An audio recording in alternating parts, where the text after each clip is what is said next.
જય શ્રી કૃષ્ણ। આ વિડીયોમાં વૈશાખી પૂર્ણિમા વ્રતની વિધિ, મહાત્મ્ય અને કથા સાંભળશું। મિત્રો, વૈશાખ માસની પૂર્ણિમા એટલે બુદ્ધ પૂર્ણિમા, જેને ધર્મરાજ પૂર્ણિમા પણ કહે છે। ભગવાન શ્રી હરિ વિષ્ણુ નારાયણના 9મા અવતાર ભગવાન બુદ્ધનો આ દિવસે જન્મ થયો હતો। આથી આ પૂર્ણિમાને બુદ્ધ પૂર્ણિમા કહે છે। આ દિવસે સ્નાન અને દાનની સાથે મા લક્ષ્મીની પણ પૂજા કરવાથી ઘરમાં શુભતા અને મંગલતા આવે છે। જ્યોતિષ પંચાગ અનુસાર જોઈએ તો આ પૂર્ણિમાના દિવસે ગજલક્ષ્મી, ગુરુ આદિત્ય, શુક્ર આદિત્ય અને શિવ યોગ બની રહ્યો છે। આ શુભ સંયોગમાં કરેલ પૂજા પાઠ મંત્રના જપ વિશેષ પુણ્યની પ્રાપ્તિ કરાવે છે। શાસ્ત્રોમાં કહ્યું છે કે વૈશાખ માસની પૂર્ણિમાએ શ્રદ્ધા અને ભક્તિથી કરવામાં આવેલા દાન પુણ્ય ક્યારેય સમાપ્ત થતું નથી। તેનાથી આલોક અને પરલોકમાં દરેક સુખની પ્રાપ્તિ થાય છે તથા આ દિવસે તલ, ધાન્ય અને જળનું દાન કરવાનું ખૂબ જ મહત્ત્વ છે। સોનું, ચાંદી અને ઘોડાનું દાન કરતાં પણ તલ, ધાન્ય અને જળના દાનનું મહત્ત્વ વધારે છે। આથી વૈશાખ માસની પૂર્ણિમાના દિવસે જો કંઈ ન થઈ શકે તો આ 3 વસ્તુનું દાન અવશ્ય કરવું। વૈશાખ માસની પૂર્ણિમાના દિવસે પવિત્ર નદીમાં સ્નાન કરવાથી, દાન કરવાથી અનેક શુભ ફળની પ્રાપ્તિ થાય છે, પુણ્યની પ્રાપ્તિ થાય છે। આ પૂર્ણિમાના દિવસે ધર્મરાજા નિમિત્તે, યમરાજ નિમિત્તે જળ ભરેલા કુંભનું દાન કરાય છે। આ દિવસે સાકર, તલનું દાન કરવાથી અજાણતા થયેલા સર્વે પાપોમાંથી મુક્તિ મળે છે।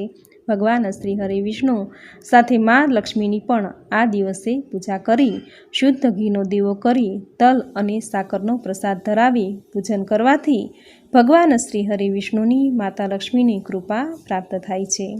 આ દિવસે પવિત્ર નદીમાં સ્નાન કરી પિતૃઓને તર્પણ કરાય છે। પિતૃ તર્પણ કરવાથી પિતૃના આશીર્વાદ પ્રાપ્ત થાય છે। વૈશાખ માસની પૂર્ણિમાનું વર્ણન અનેક પુરાણોમાં કરવામાં આવેલું છે। જ્યોતિષશાસ્ત્રમાં આ દિવસનો મહિમા ખૂબ જ વર્ણવેલો છે। આ દિવસે ધનની દેવી મા લક્ષ્મીના આશીર્વાદ મેળવવા માટેનો શ્રેષ્ઠ દિવસ કહેવાય છે। આ દિવસે સ્નાન, દાન અને પૂજન કરી વિશેષ ફળની પ્રાપ્તિ થાય છે। પૂર્ણિમાની તિથિ મા લક્ષ્મીને ખૂબ જ પ્રિય તિથિ છે। આથી આ દિવસે ભગવાન શ્રી હરિ વિષ્ણુ સાથે માતા લક્ષ્મીની પૂજા કરવી। મા લક્ષ્મીને અબીલ, ગુલાલ, કંકુ, સિંદૂર, લાલ પુષ્પ અને સુગંધિત દ્રવ્યથી પૂજા કરી આરતી સ્તુતિ કરવી। મિત્રો, વૈશાખ માસની પૂર્ણિમા પુણ્ય ફળ આપનારી સિદ્ધિદાયી પૂર્ણિમા છે તથા આ વર્ષે તો જે 3 શુભ સંયોગ બની રહ્યા છે, આ સંયોગમાં જો અમુક એવા ઉપાયો કરવામાં આવે તો એ ઉપાય સિદ્ધ થાય છે, જીવનનો ભાગ્યોદય થાય છે, વ્યક્તિના બંધ ભાગ્યના દરવાજા ખોલી જાય છે।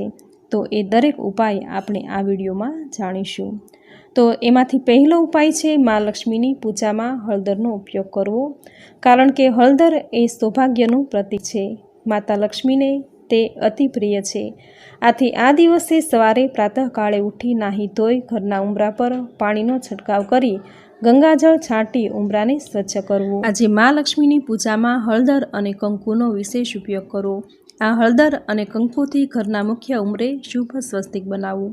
લાલ કંકુ એ ઘરમાં શુભતા સાથે મંગલતા લાવે છે, ઘરની સુખ સમૃદ્ધિનો વધારો કરે છે। હળદર એ રોગ તેમજ દોષ નાશક છે, જે ઘરની તમામ નકારાત્મકતા હરી લે છે। તેના પ્રભાવથી ઘરમાં નકારાત્મક શક્તિ પ્રવેશ નથી કરતી, ઘરમાં હંમેશા સકારાત્મક શક્તિનો વાસ રહે છે, જેના પ્રભાવે ઘરમાં સુખ સમૃદ્ધિ, ઘર પરિવારમાં આનંદભર્યું વાતાવરણ રહે છે। માતા લક્ષ્મી એ ઘરમાં સ્થાયી નિવાસ કરે છે। મા લક્ષ્મી જ્યાં હશે ત્યાં બરકત દોડીને આવશે। આથી વૈશાખ પૂર્ણિમાના દિવસે સવારે ઘરના ઉંબરે હળદર કંકુથી શુભ સ્વસ્તિક બનાવવું। સંધ્યા સમયે શુદ્ધ ઘીનો દીવો કરવો, દીવામાં એલચી અથવા તો લવિંગ ઉમેરવું। આ એક ખૂબ જ આસાન ઉપાય જે દરેક કરી શકે તેવો છે। આથી વૈશાખ પૂર્ણિમાના દિવસે આ ઉપાય જરૂર કરવો, જે કરવાથી તમારી દરેક મનોકામના પૂર્ણ થશે, ઘરની સુખ સમૃદ્ધિમાં વધારો થશે। મિત્રો, મા લક્ષ્મીની પ્રસન્નતા માટે તથા ભગવાન શ્રી હરિ વિષ્ણુની કૃપા પ્રાપ્તિ માટે આ દિવસે લક્ષ્મીનારાયણની પૂજા કરવી, શ્રી સત્યનારાયણ ભગવાનની પૂજા કરવી, ગાય માતાની સેવા કરવી, પક્ષીને દાણાચણ નાખવા, કીડીને કીડિયારું પૂરવું, જરૂરિયાતમંદને જરૂરી ચીજ વસ્તુ અર્પણ કરવી। આમ કરવાથી દરિદ્ર નારાયણ રાજી થશે, તેના શુભ આશીષ પ્રાપ્ત થશે. પૂર્ણિમાની રાત્રે મા લક્ષ્મી આખી રાત પૃથ્વી પર વિહાર કરવા નીકળે છે. આથી આ શુભ તિથિએ શુભ દિવસે ધન સૌભાગ્યની પ્રાપ્તિ માટે મા લક્ષ્મીની પ્રાપ્તિ માટે સંધ્યા સમયે મા લક્ષ્મીની પૂજા ભગવાન શ્રી હરિ વિષ્ણુ સહિત કરવી. પૂજામાં કળશનું સ્થાપન કરવું. આ કળશમાં શુદ્ધ જળ ભરી તેમાં ગંગાજળ ઉમેરી તેમાં અબીલ ગલાલ સ્વરૂપિયો પધરાવી તેના પર આંબાના નાગરવેલના અથવા તો આસોપાલવના પાન મૂકી શ્રીફળ મૂકી તેના પર શુભ સ્વસ્તિક બનાવવું. પૂર્ણિમાના દિવસે ચંદ્ર તેની 16 કળાએ ખીલેલો હોય છે. આ દિવસે ચંદ્રમાંથી અમી વર્ષા થતી હોય છે. આથી પૂર્ણિમાના દિવસે ચંદ્રની પણ પૂજા કરાય છે. આ દિવસે ચંદ્રદેવની પૂજા કરવાથી આર્થિક સમસ્યા દૂર થાય છે, માનસિક વિકારમાંથી મુક્તિ મળે છે, આત્મબળમાં વધારો થાય છે, ઘરમાં સુખ શાંતિ સમૃદ્ધિ આવે છે, ધન યશ કીર્તિ અને માન સન્માનમાં વધારો થાય છે. આજના દિવસે ભગવાન શ્રી કૃષ્ણના પરમ મિત્ર સુદામા જ્યારે દ્વારકામાં શ્રી કૃષ્ણને મળવા આવ્યા ત્યારે ભગવાને સુદામાની દરિદ્રતાનો નાશ કર્યો હતો. એટલે કે વૈશાખી પૂર્ણિમાના વ્રતના પ્રભાવથી સુદામાની દરિદ્રતાનો નાશ થયો હતો. આથી વૈશાખી પૂર્ણિમાનું મહત્વ ખૂબ જ વધારે છે. ભગવાન શ્રી કૃષ્ણ કહે છે કે હે યુધિષ્ઠર, પૂર્ણિમા વ્રતનો મહિમા અતિ વિશેષ ફળ પ્રદાન કરનારો છે. એમાં કારતક, મહા અને વૈશાખ માસની પૂર્ણિમા અતિ પવિત્ર અને પૂજનીય છે. પૂર્ણિમા સ્નાન, દાન અને દક્ષિણા રહિત કદી પણ વ્યતીત ન થવા દેવી જોઈએ. આ દિવસે ચંદ્રદેવની, માતા લક્ષ્મીની, તુલસીની પૂજા કરવી, સત્યનારાયણની પૂજા કરવી અને કથા સાંભળવી. વૈશાખ પૂર્ણિમાના દિવસે સ્વાર્થ સિદ્ધિ યોગ હોવાથી આ દિવસે માતા લક્ષ્મીની પૂજા, શુભ કાર્યો, સ્નાન, દાન કરવાથી સુખ સમૃદ્ધિમાં વધારો થાય છે, આર્થિક સ્થિતિ મજબૂત થાય છે. પૂર્ણિમાના દિવસે ચંદ્રદેવની પૂજા કરવાથી કુંડળીમાં રહેલા ચંદ્રદોષ દૂર થાય છે. આ દિવસે વ્રત કે ઉપવાસ કરવાથી અકાળ મૃત્યુનો ભય રહેતો નથી. આ પૂર્ણિમા વર્ષની શ્રેષ્ઠ પૂર્ણિમા છે. આથી આ દિવસે શિવાલયે જઈ અથવા ઘરમાં રહેલા શિવલિંગને જળ અને દૂધનો અભિષેક કરવો, બીલીપત્ર ચડાવી પૂજા કરવી. આ દિવસે સાકર અને તલનું દાન કરવાથી અજાણતા થયેલા પાપોનો નાશ થાય છે. આ દિવસે પવિત્ર નદી કે જળાશયમાં સ્નાન કરી વરુણ દેવની પૂજા કરાય છે. પૂર્ણિમાના દિવસે દાન દક્ષિણા આપવી, જરૂરિયાતમંદને જરૂરી ચીજ વસ્તુ આપવી, ગાયને લીલો ઘાસચારો, કૂતરાને રોટલી, કીડીને કુડિયારું પૂરવું વગેરે કાર્યો કરવાથી ઘરમાં સુખ શાંતિ સંપન્નતા આવે છે, માતા લક્ષ્મીનો સદાય નિવાસ થાય છે. તો મિત્રો, આ હતું પૂર્ણિમાનું મહાત્મ્ય. હવે સાંભળશું વૈશાખ પૂર્ણિમાનું મહાત્મ્ય દર્શાવતી કથા વાર્તા. એકવાર ત્રાપર યુગમાં યશોદા માએ ભગવાન શ્રી કૃષ્ણને કહ્યું કે તે સમગ્ર વિશ્વના સર્જક પાલનહાર છે. તેમને એવું વ્રત જણાવવું જોઈએ કે જેના કારણે સ્ત્રીઓને મૃત્યુલોકમાં પણ વિધવા થવાનો ડર ન રહે અને તે વ્રત તમામ મનુષ્યોની મનોકામના પૂર્ણ કરે. શ્રી કૃષ્ણજી તેમને આવા જ એક વ્રત વિશે વિગતવાર જણાવે છે કે સ્ત્રીઓએ સૌભાગ્ય મેળવવા માટે 32 પૂર્ણિમાઓનું વ્રત કરવું જોઈએ.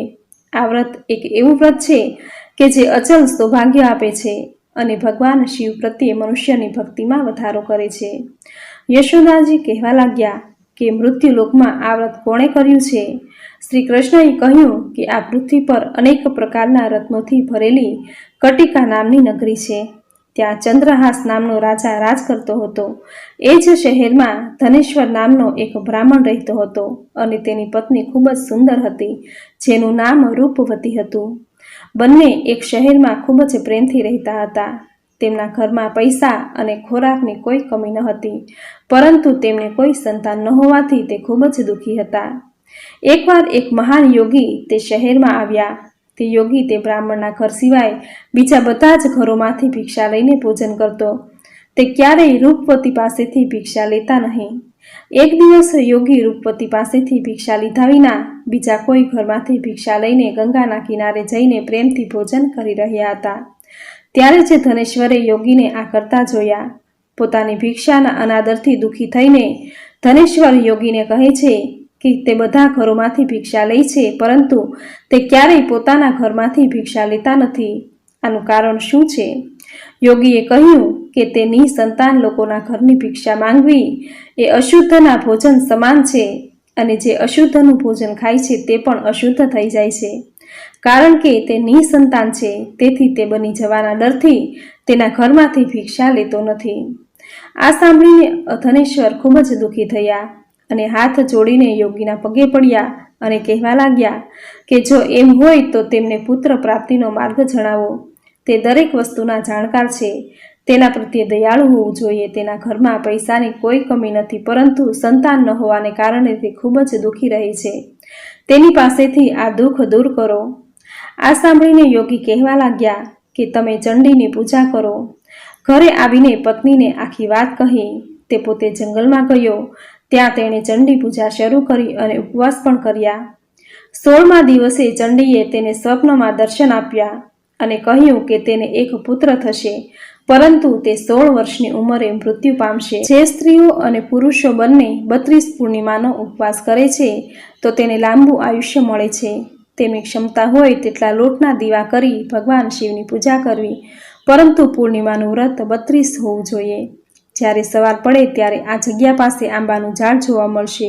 તે ઝાડ પર ચડીને ફળ તોડીને જલ્દી તારા ઘરે જા અને તારી પત્નીને આખી વાત કહે.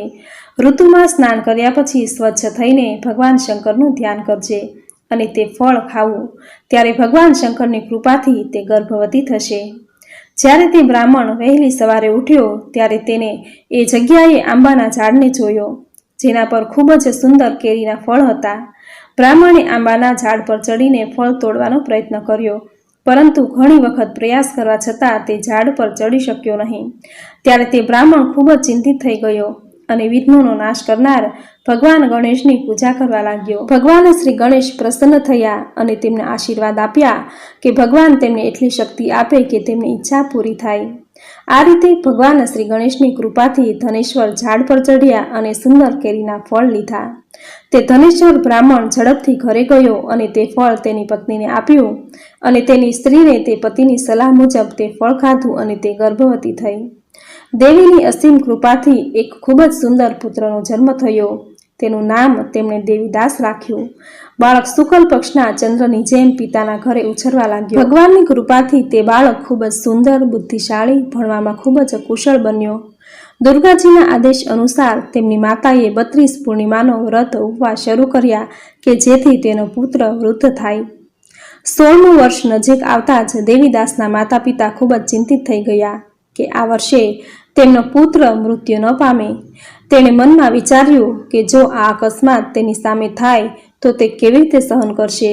તેથી તેણે દેવીદાસના મામાને બોલાવીને કહ્યું કે તેની ખૂબ મોટી ઈચ્છા છે કે દેવીદાસ 1 વર્ષ માટે કાશી જઈને વિદ્યાનો અભ્યાસ કરે, પરંતુ તેને એકલો ત્યાં નથી જવા દેવો. તેથી તે તેની સાથે જાય અને 1 વર્ષ પછી તેને સાથે લેતા આવે. આ બધી જ ગોઠવણ કર્યા પછી તેના માતા પિતાએ દેવીદાસને ઘોડા પર બેસાડી તેના મામાની સાથે મોકલ્યો, પરંતુ તેઓએ આ વાત કાકાને કે બીજા કોઈને ન કહી. ધનેશ્વરે તેની પત્ની સાથે મળીને માતા ભગવતીની સમક્ષ શુભકામના અને દીર્ઘાયુષ માટે દેવીની પૂજા શરૂ કરી અને પૂર્ણિમાના ઉપવાસ કર્યા. આ રીતે તેમણે 32 પૂર્ણિમાનું વ્રત કર્યું. ભગવાન શ્રી કૃષ્ણ કહે છે કે આ રીતે દેવીદાસ કાશી વિદ્યા ભણવા ગયા. જ્યારે થોડો સમય પસાર થયો ત્યારે કાળથી પ્રેરિત એક સાપ તેને ડંખ મારવા રાત્રે ત્યાં આવ્યો. તે ઝેરની અસરથી ચારે બાજુથી ઝેરની જ્વાળાઓથી તેની ઊંઘની જગ્યા ઝેરી થઈ ગઈ, પરંતુ વ્રતની અસરને કારણે તે સાપ તેને ડંખી ન શક્યો, કારણ કે તેની માતાએ 32 પૂર્ણિમાના ઉપવાસ કર્યા હતા. પછી કાલ પોતે ત્યાં આવ્યો અને તેમના શરીરમાંથી પ્રાણ કાઢવાનો પ્રયાસ કરવા લાગ્યો, જેના કારણે તે બેહોશ થઈને જમીન પર પડી ગયો. ભગવાનની કૃપાથી તે જ સમયે ભગવાન શંકરજી માતા પાર્વતી પાસેથી આવ્યા. તેને બેભાન અવસ્થામાં જોઈને માતા પાર્વતીજીએ ભગવાન શંકરને પ્રાર્થના કરી અને કહ્યું કે આ બાળકની માતાએ 32 પૂર્ણિમાના વ્રત પૂર્ણ કરી લીધા છે અને તે તેને જીવન આપે, અને ભગવાન શિવે તેને જીવત દાન આપ્યું.